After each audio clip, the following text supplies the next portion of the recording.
지금 생각하면 인간이 비극인데 아버지를 처단할 생각도 했었습니다. 어릴 때부터 친구들이 핵잠수함이라고 별명도 붙여주고, 그리고 물에 뜨자마자 물속에 머리를 박고 팔을 풍차 돌리듯이 돌리기 시작했습니다. 당장 죽게 된다라는 생각을 했는데 이제 사격하겠구나 라는 생각으로 눈을 감았습니다.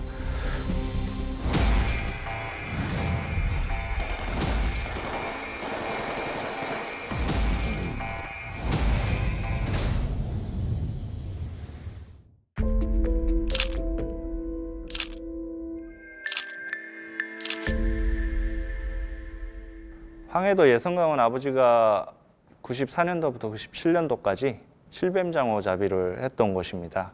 그 예선강이 서해바다의 밀물과 썰물의 영향을 온전히 다 받는 강이라서 6시간 동안 그 강폭에 가득 찼던 강물이 빠지는 속도라면 충분히 6시간 만에 바다로 나가서 남조선으로 갈 수 있다라는 아버지의 그 생각이 있었습니다.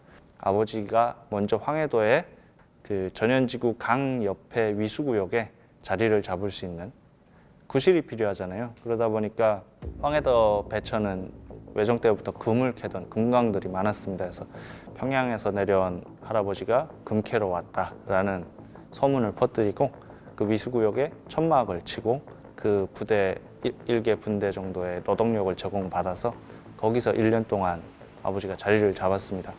그리고 저도 따라서 내려갔죠. 그래서 1년 동안 저는 뭐 아버지가 금 캐고 뭐 이런 작업을 하는 동안 저는 돌아다니면서 그 강 기슭에 머무르면서 밀물과 썰물이 몇 시간 들어오고 몇 시간 머무르고 언제 또 나가는지 그걸 연구를 했습니다. 한 문알, 두 문알, 세 문알 이렇게 해서 문알을 세고 사리, 대사리라고 해서 보름달이 클 때, 달이 제일 클 때 물이 제일 많이 들어오고 제일 많이 빠지는 그런 현상도 공부를 했고요. 그렇게 1년 동안 공부를 하다가 2014년에 7월에 아버지와 제 생일이 둘 다 있어서 새로운 곳에 가서 새로운 삶을 시작하면서 생일을 세자라고 했는데 남포에서 매생이, 그러니까 전마선을 타고 남조선으로 탈출한 사람이 있었습니다. 그 사람이 도망치다 보니까 북한 그 서해안 해양경비대 쪽에 엄청난 삼엄한 경계가 걸렸죠. 그래서 아버지가 올해는 틀렸다. 이렇게 경계가 심해졌으니까 1년 더 있다가 내년에 가자라는 의견을 제시했습니다. 그래서 나는 속으로 다행이다. 1년 더 기다릴 수 있구나. 그동안 아버지 마음을 한번 또 돌려볼까? 이런 생각을 하고 있었는데 한 달 되던 그때 8월 13일이었습니다. 2014년 8월 13일에 아버지가 갑자기 그 강 옆에 금맥을 한번 보러 간다고 하면서 탈북을 준비했던 그 물품들이 있어요. 왜냐면 제가 수영을 할 줄 모르기 때문에 그 탈북 준비를 했던 그 물품들을 챙겨라고 했습니다. 2014년 8월 13일에 강 옆에 가기로 했습니다. 그래서 아버지랑 그 강 하구까지는 바로 접안할 수 없기 때문에 강 중류쯤에 외정대에 놓여진 철교가 있어요. 그 철교 있는 정도쯤이면 경계가 그렇게 삼엄하지 않아서 그 철교 있는 곳에 가서 군맥을 본답시고 일반 개인집으로 들어갔습니다. 개인집에 들어가서 저녁 식사를 돈 주고 식사를 시켜서 저녁을 먹다가 아버지가 술을 권하는 거예요. 갑자기 여름에 아버지한테서 어린 나이에 받는 술은 좀 귀했습니다. 그래서 왜라는 그런 질문도 했지만 그래도 아버지가 먹으라고 해서 한 사발을 꾹꾹 마셨거든요. 그렇게 하고 나왔는데 갑자기 그 강 옆에 터널 작은 그 폐경이 있었습니다. 폐경 안에 들어가서 아버지 여기 폐경인데 금맥이 살아있겠어요? 라고 했더니 갑자기 옷을 벗으시는 거예요. 왜 그래요? 근데 빨리 너도 옷을 벗어 라고 하면서 옷을 벗고 팬티와 러닝만 남긴 채로 그 자전거 튜브를 몸에 두르고 바람을 놓기 시작했습니다. 그때 시간이 대략 그 저녁을 먹고 나온 시각이 한 8시 반이었고 그때가 한 9시가 다가오는 시각이었습니다. 그리고 제가 그동안 계산했던 그 물때 시간으로 맞추면 8시에 밀물이 꽉 들어찼고 30분 섰다가 8시 반부터 밀려나가기 시작하는, 돌아서서 바다로 나가는 그 물이 시작되는 시간이었습니다. 그래서 속으로 시작됐구나. 이제 되돌릴 수가 없겠다라는 생각을 하면서 저도 옷을 벗고 튜브를 감고 바람을 넣기 시작했습니다. 한창 바람을 넣고 있는데 그 오솔길로 선전등을 비치면서 어떤 사람이 다가왔습니다. 그러니까 선전등을 막 이리저리 비치다가 저희 갱 안에서 부스럭부스럭 그 터널 안에서 소리가 나니까 폐경으로 전등을 비췄습니다. 근데 아버지가 숨죽이고 있다가 칼을 바로 뽑아가지고 이놈 새끼 하면서 달려가는 거예요. 그 사람 비치고 있는데. 그 다음에 그 사람이 칼 들고 안에서 사람이 뛰어나오니까 당황해서 전지불을 껐습니다. 전지불을 끄니까 그 사람이 어렴풋이 보였는데 군복을 입고 있었죠. 근데 북한은 사민들도, 일반 사민 남성들도 군복을 입기 때문에 견장이 없으면 군인이 아닙니다. 다행히 견장이 없었고, 그 사람은 아버지가 칼 들고 뛰어나오니까 전지불을 끄고 가던 길로 그냥 갔습니다. 아버지는 걸음을 멈추지 않고 바로 뛰어나가던 상태에서 강물에 입수를 했고, 저도 세 번째 펌프질을 하면서 가방을 챙겨서, 배낭을 챙겨서 아버지를 따라 입수를 했습니다. 물에 들어서서 하늘을 보니까 아마 보름달이 있었던 것 같아요. 보름달이 있었는데 흐렸던 것 같기도 하고, 그래서 그렇게 막 주위가 환하게 밝지는 않았습니다. 손을 겉으로 빼면 소리가 나기 때문에 물 안으로 넣고 막 손을 휘젓는데 제가 수영을 못하지 않습니까? 제가 안 나가는 거예요, 앞으로. 그러니까 아버지가 다시 돌아와서 저 손을 잡고, 자, 이제는 물이 돌아섰으니까 그냥 몸을 가만히 있기만 해도 물 따라 바다까지 나갈 거야. 이제 저기 하구에 있는 그 초소에서 우리 발각하고 사격하지만 않으면 돼 라고 했습니다. 근데 그때 아버지가 제일 걱정한 게 한 가지가 있습니다. 터널에서 저희를 보고 발견한 그 사람이 뭐 선전화가 있었는지 모르겠지만 어쨌든 다른 초소에 가서 깐첩을 봤어요 라고 신고를 하게 되면 그 하구에서 대기를 하고 저희를 확실하게 찾아낼 그런 상황이었던 거죠. 그래서 아버지가 그 부분 때문에 야, 우리가 이제 어찌 될지 모른다. 이제는 뭐 이왕 출발했으니까 가긴 가는데 하구에서 우리가 한 80%는 발각돼서 사살당할 수도 있다라는 이야기를 해주셨어요. 뭐 어쩌겠습니까? 물에 들어섰는데 저는 그냥 가는 것 가봐야죠. 아버지 손 잡고 흘러내려갔습니다. 군인들이 한 달 전에 그 탈북자가 발생하다 보니까 한 달째 되는 날에 많이 나태해진 겁니다. 북한은 대부분 뭐 어떤 최고사령관의 명령이 내려오거나 하면 딱 한 달 동안 가장 긴장되고 그 한 달 정도 지날 때가 제일 나태해질 시기예요. 아버지가 그걸 노린 것 같습니다. 매복 쏘는 군인들이 핸드폰을 몰래 갖고 나와서 이렇게 부모님들이랑 통화를 하는지 전화 통화를 하는 소리가 들렸습니다. 저기서 이제 마지막 초소구나, 저거만 넣으면 되는구나 라는 생각을 하면서 떠내려가다가 옆에 보니까 아버지가 의식을 잃은 겁니다. 저체온증이 와서 의식이 가물가물하죠. 그래서 뭐 옆에 막 보니까 그 장마비에 같이 쓸려 내려가는 풀동물들도 있고 해서 그거를 걷어다가 아버지 얼굴 주위로 이렇게 잘 씌워놓고 배낭이 물 위로 드러나기 때문에 그쪽도 씌워놓고 그 서치라이트에 딱 비춰져서 발각되는 순간 총탄이 날아올 거다라는 생각. 이왕 들어섰으니까 이제는 죽어도 세상 어디 억울할 수가 없다라는 생각. 당장 죽게 된다라는 생각을 했는데 그게 두렵거나 뭐 후회되거나 하는 건 없었던 것 같습니다. 모든 생각이 다 없고 그냥 편했던 것 같아요. 긴장되면서 언제 총알이 날아올까만 기다렸던 것 같습니다. 그런데 그 머리 위쪽부터 아래로, 아래 방향으로 불빛이 쓱 흐른 거예요. 그래서 이제 발견됐구나, 이제 사격하겠구나 라는 생각으로 눈을 감았습니다.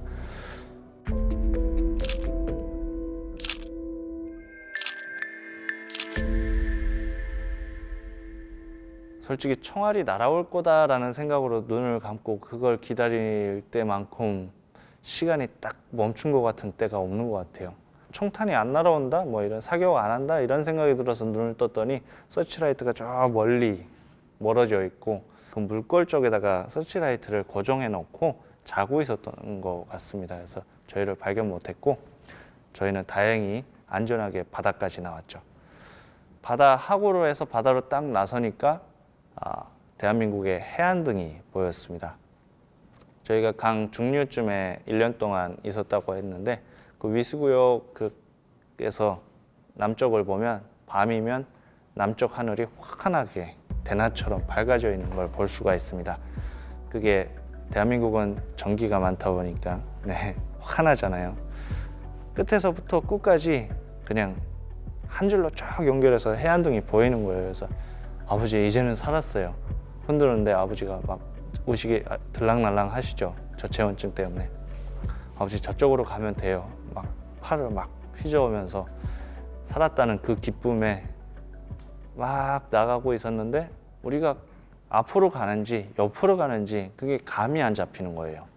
안개가 꼈는지 구름이 꼈는지 그냥 해안등 빼고는 주위가 안 보였습니다. 그래서 저 밝은 곳으로만 가면 된다라고 막 팔을 해저으면서 가고 있었는데 저 해안등 쪽 부분에서 하얀 백사장 같은 게 보였습니다. 갑자기 발이 땅에 닿는 거예요. 사람이 한 몇 시간 동안 물에 떠 있다가 발이 땅에 닿았을 때 그 기쁨이 정말 대단합니다. 아버지 보고 아버지 이제부터 기슭이에요. 저기까지 그냥 걸어가면 돼요. 아버지도 의식을 차리고 와 이젠 살았다 라고 하면서 걸어가고 있는데 그 하얀 백사장이 빠르게 저희 앞으로 다가오더니 제 무릎을 쳤습니다.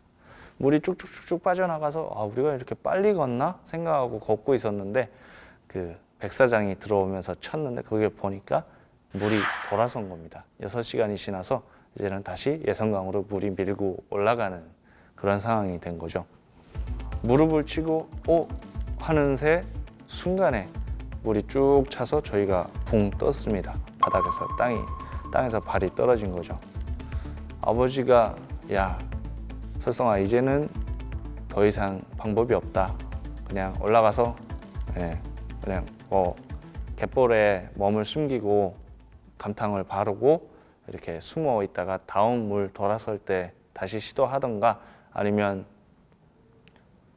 발각되면 핏값이라도 하고 죽자. 칼 있던 거 이런 이야기를 해서 저는 그러고 싶진 않았습니다. 그래서 해안동을 쭉 봤는데 처음 나왔을 때는 끝에서 끝까지 해안동이 다 보였는데 아버지한테 그 말 듣고 절망하면서 바라봤는데 해안동이 보이다가 어떤 지형에 가려져서 안 보이고 보이는 거예요. 그래서 아버지 저기 섬이 있는 것 같아요.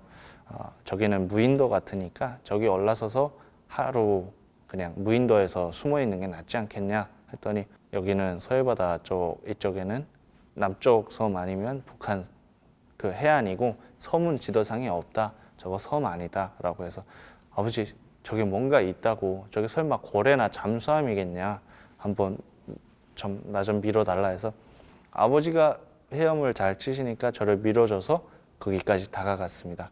점점 다가갈수록 해안동 전체가 가려졌고 제가 생각했던 것처럼 섬 같은 그런 그 물체가 다가왔습니다. 다가가니까 물 떨어지는 소리가 폭포 소리가 쫙 들리고 수직으로선 절벽 같은 게 막았었습니다. 그걸로 올라서서 그 다음에 해안동이 다 보이고 아버지를 이끌면서 왔습니다.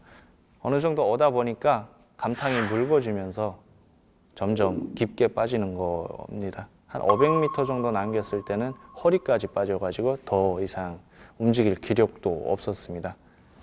그래서 그때 소리쳤죠. 해안등이 있던 사이에 그 대한민국의 그 초소인가에서 서치라이트가 자동적으로 이렇게 쭉 비치고 있었는데 북한을 향해서 직선적으로 비치지 못하고 코앞에만 이렇게 주기적으로 왔다 갔다 하는 게 보였습니다. 그래서 제가 살려주세요 라고 소리를 쳤습니다. 살려주세요 라고 소리치니까 한 2번 만에 바로 응답이 왔습니다. 그 메가폰이죠. 그 확성기를 가지고 여기는 자유대한민국입니다. 귀순하실 의사가 있으신 분들은 남쪽 방향 해안등을 바라보시고 하고 뭐라고 말씀하시는데 저희가 못 알아듣는 말이었어요.